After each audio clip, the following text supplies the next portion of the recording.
سے گزارش کر رہا ہوں، جو بیچ میں خلا ہے اگر افراد سمٹ آتے تھوڑا حضرات آگے آ جائیے تاکہ گفتگو کرنے میں آسانی ہوتی.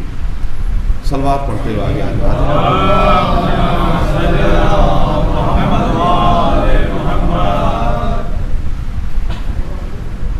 کافی زمانے کے بعد تو مجلسوں کا سلسلہ شروع ہوا ہے. ہر صاحب شعور اور ذی شعور جو ہے وہ ترسا ہوا تھا مجلسوں کے لیے.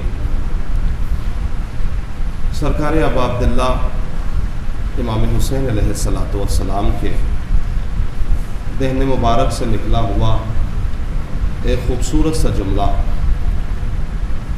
جسے امام نے اپنے اس بیان میں لوگوں کو زندگی جینے کا طریقہ بتایا ہے، زندگی جینے کا سلیقہ بتایا ہے کہ معاشرے میں زندگی گزاری کیسے جاتی ہے، لوگوں کی نگاہوں کا مرکز کیسے بنا جاتا ہے. زندگی نہیں، میں نے غلط کہا، زندگی تو سبھی گزارتے ہیں، لیکن وہ کون سی زندگی ہے جسے خوبصورت زندگی کہا جا سکے، جسے اچھی زندگی کہا جا سکے، اسی زندگی کو معصومین نے ہم سے تلاش کیا ہے اور ہم سے چاہا ہے. ایک باواز بلند نعرہ صلوات ارشاد.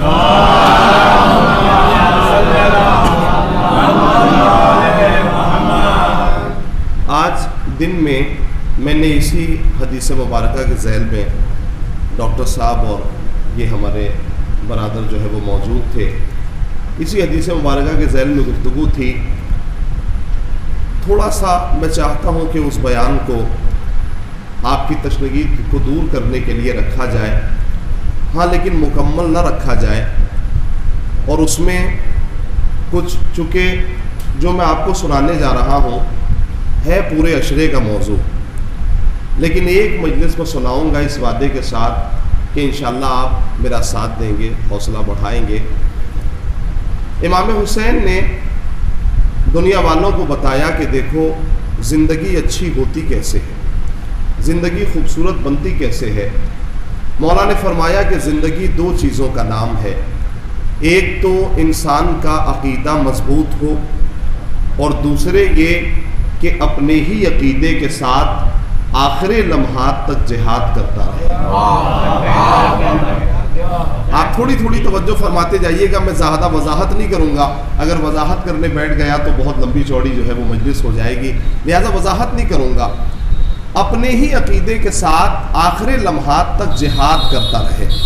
اسی لیے ہمارے سماج میں ایک لفظ بولی جاتی ہے کہ وہی انسان بہتر ہے جس کا خاتمہ بخیر ہو، جس کا خاتمہ بخیر ہو.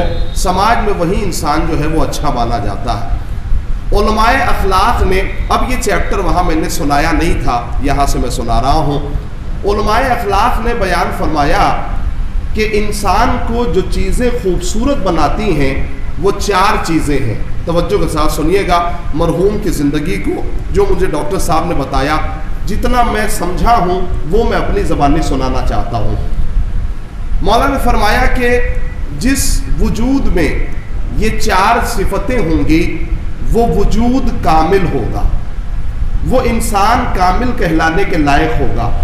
اس میں سے ایک نام ہے شیعہ عالم دین کا اور ایک نام ہے اہل سنت والجماعت میں سے. دونوں عالموں نے مل کے کہا، ایک کا نام ہے خواجہ نصیر الدین طوسی اور ایک کا نام ہے علامہ جلال الدین دوانی.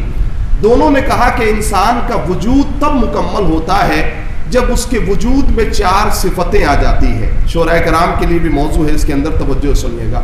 وہ 4 صفتیں کون سی ہیں؟ فرمایا کہ پہلی صفت کا نام ہے علم و حکمت. جب تک ہمارے وجود میں علم و حکمت نہ ہو ہمارا وجود نامکمل ہے, ہمارا وجود کامل نہیں ہے جب تک ہمارے وجود میں علم و حکمت نہ ہو. اچھا, علم کسے کہتے ہیں؟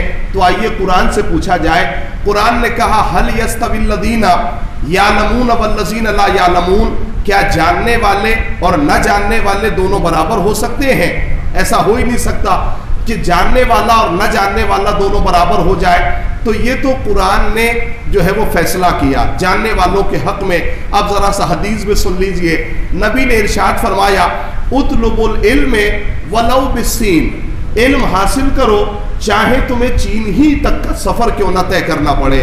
یعنی چین جا کے علم حاصل نہیں کرنا ہے, بلکہ معصوم نے یہ دوری بتائی ہے کہ تمہیں جتنا ہی دور جانا پڑے علم کے لیے اتنا لمبا سفر کر سکتے ہو. توجہ فرماتے رہیے گا. اچھا, تو یہ تو ہے علم جسے آپ نے ملاحظہ فرما لیا. حضور حکمت کسے کہتے ہیں؟ حکمت کیا ہے؟ دیکھیے, حکمت ہے مومن کی گمشدہ شے, چاہے جس کے پاس بھی ہو وہ کافر ہی کیوں نہ ہو, حکمت کو لینا ہے. اور سے سنیے گا, حکمت کو لینا ہے. حکمت کیا ہے؟ دیکھیے, پہلے زمانے میں جسے مولوی پڑھایا جاتا تھا اسے ساتھ ساتھ حکمت پڑھائی جاتی تھی. کچھ بزرگ میرا ساتھ دیں گے انشاءاللہ. اسے ساتھ ساتھ حکمت پڑھائی جاتی تھی. کیوں؟ تو آئیے بزرگوں سے پوچھا جائے ایسا کیوں ہوتا تھا. کہا حکمت اس لیے پڑھائی جاتی تھی کہ کہیں مولوی اس فن کو اپنا پیشہ نہ بنا لے. نہیں متوجہ نہیں آپ حضرات میں کیا کہہ رہا ہوں. لہٰذا اسے حکمت پڑھائی جاتی تھی کہ وہ اس ذکر کو بھی کرتا رہے اور حکمت سے اپنا خرچ بھی چلاتا رہے. لہٰذا حکمت پڑھائی جاتی تھی ساتھ ساتھ. توجہ فرماتے رہیے گا. لہٰذا حکمت کا درس ہوتا تھا. اب غور کیجئے گا, اب تو علم بھی ضروری ہے, حکمت بھی ضروری ہے. تو علم تو آپ نے سن لیا, حکمت کسے کہتے ہیں؟ قرآن میں ایک سورہ ہے ایک حکیم کے نام کا. کیا نام ہے ان کا؟ جناب لقمان. جب بھی لفظ لقمان بولا جاتا ہے تو ساتھ ساتھ کہا جاتا ہے لقمان حکیم. ٹھیک ہے, آئیے ذرا قرآن سے پوچھا جائے کہ انہیں لقمان حکیم کیوں کہتے ہیں. تو قرآن نے بیان فرمایا, بڑا ظریف نقطہ ہے, توجہ کیجئے گا. تو قرآن نے کہا کہ یہ حکیم اس لیے تھے کہ یہ اپنے بیٹے کو نصیحت کر رہے تھے کہ اے میرے لال, اللہ کے ساتھ کسی کو شریک مت قرار دینا, اللہ کا شریک کسی کو قرار نہ دینا. تو میں ساری بات کو سمیٹ کے عرض کروں کہ اگر بیٹا شرک کا دشمن ہو تو باپ حکیم ہوتا ہے. نہیں متوجہ نہیں آپ حضرات میں کیا کہہ رہا ہوں. اگر بیٹا شرک کا دشمن ہو جائے تو باپ حکیم ہوتا ہے. اگر بیٹا شرک کا دشمن ہو تو باپ حکیم ہوتا ہے. میرے عزیزوں, ایک نصیحت پر لقمان حکیم, ایک وصیت پر لقمان حکیم ہو گئے. سوچئے جس کے بیٹے نے پورا کعبہ بتوں سے خالی کیا ہو,